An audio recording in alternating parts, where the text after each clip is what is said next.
Satyabama Institute of Science and Technology, Chennai and Sriperumbudur. தற்போது நமது இணைப்பில் வாஷிங்டன் டிசியில் இருந்து அமெரிக்க வாழ் தமிழர் சிவா இணைந்திருக்கிறார். அவரிடம் நேரடியாக கேட்கலாம். சார் வணக்கம். வணக்கம்.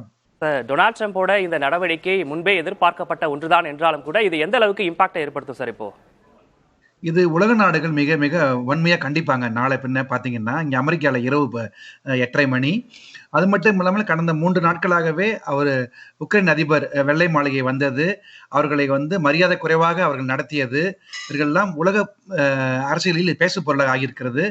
குறிப்பாக ரஷ்யா உக்ரைன் போரிலே அனைவரும், குறிப்பாக உலக நாடுகளில் பல நாடுகள் உக்ரைனை மனரீதியாக ஆதரித்தாலும் தொடர்ந்து அமெரிக்க நாடுகள் உதவி செய்து கொண்டுதான் அவருடைய நடத்திய விதம் தவறு என்று எல்லாரும் நினைக்கிறார்கள்.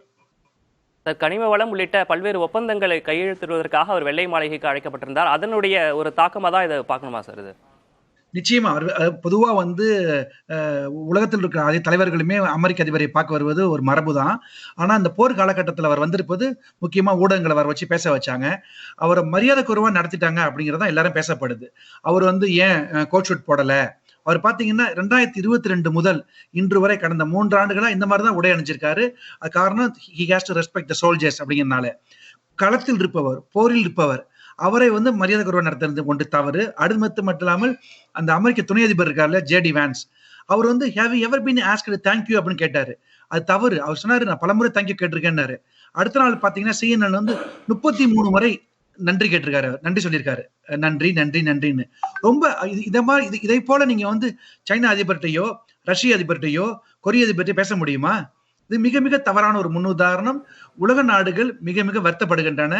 உக்ரைன் மக்கள் சார்பாக நாம் அவரோடு இருக்க வேண்டும்.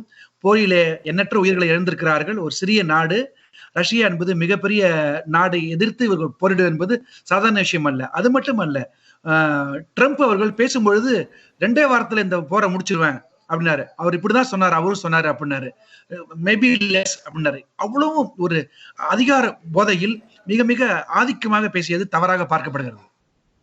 இந்த 2 தரப்புக்கிடையே இந்த போர் நிறுத்தத்திற்கான நடவடிக்கையை தான் ட்ரம்ப் பல்வேறு விஷயங்களை மேற்கொண்டு இருக்காரு. இப்ப யுக்ரைன் அதிபர் ஜெலன்ஸ்கியை பொறுத்த வரைக்கும் எங்களுக்கு நிரந்தர அமைதி வேணும் அப்படின்ற ஒரு விஷயத்தை தான் தொடர்ச்சியாக முன் வச்சிட்டு இருந்தாரு. அமெரிக்காவுடைய இந்த நடவடிக்கை என்பது அதற்கான ஒரு சாத்தியக்கூறா இருக்குமா? இது ஸ்டெப் பை ஸ்டெப்பா பண்ணிருக்கணும். அவங்க எடுத்தங்கவழ்ச்சான் பண்ணக்கூடாது. ஏன்னா அவங்க இவர் பட்ஜெட் கட் பண்றேன் அப்படிங்கிற பேர்ல இப்ப இதே மாதிரி நான் ஒரு சின்ன கேள்வி கேட்கிறேன். இந்த ஊடகத்துல நீங்க தெரிஞ்சுக்கணும். இதே போல நான் பணம் தர மாட்டேன், எனது படைகளை வாபஸ் வாங்கிப்பேன்னு இஸ்ரேலுக்கு சொல்லுவாரா? இஸ்ரேலுக்கும் அங்க காசா இதுக்கும் பாலஸ்தீனத்துக்கும் பெரிய வார் போயிட்டு இருக்கு, அங்கேயும் போயிட்டு இருக்கு. நான் பணம் தர மாட்டேன், எனது படைகளை நான் வாபஸ் வாங்கிப்பேன்னு சொல்ல முடியுமா? சொல்லுவாரா இஸ்ரேலுக்கு? அது தவறு. அதே போலதான் உக்ரைனுக்கு. இந்த சந்திப்பை முடித்துவிட்டு உக்ரைன் அதிபர் ஜெலன்ஸ்கி அவர்கள் ஐரோப்பிய நாடுகள் சென்றாரு. அங்க மரியாதை கொடுத்து நல்லா பேசியிருக்காங்க. ஐரோப்பா நல்லா உதவி செஞ்சிருக்கு. அப்ப இவங்க முறைப்படி நான் உங்களுக்கு உதவி செய்யறேன், இந்த போரை நிறுத்த உதவி செய்யறேன் அப்படின்னு பேசாம ஆதிக்கமா பேசியது, அதிகார துறையில் பேசியது அவரை அவமதித்ததாக பார்க்கப்படுகிறது. யுக்ரைனுக்கான ராணுவ உதவிகளை அமெரிக்கா நிறுத்தி இருக்கிறது ஒரு முக்கியமான நடவடிக்கையை ட்ரம்ப் அரசு மேற்கொண்டிருக்கிறது. அடுத்த கட்ட நகர்வுகள் என்ன மாதிரியாக இருக்க போகிறது அப்படின்றதை நம்ம பொறுத்திருந்து பார்க்கலாம். இணைப்பில் பல்வேறு கருத்துக்களை பகிர்ந்தமைக்காக நன்றி திரு Siva. Satyabama Institute of Science and Technology, Chennai and Sriperumbudur.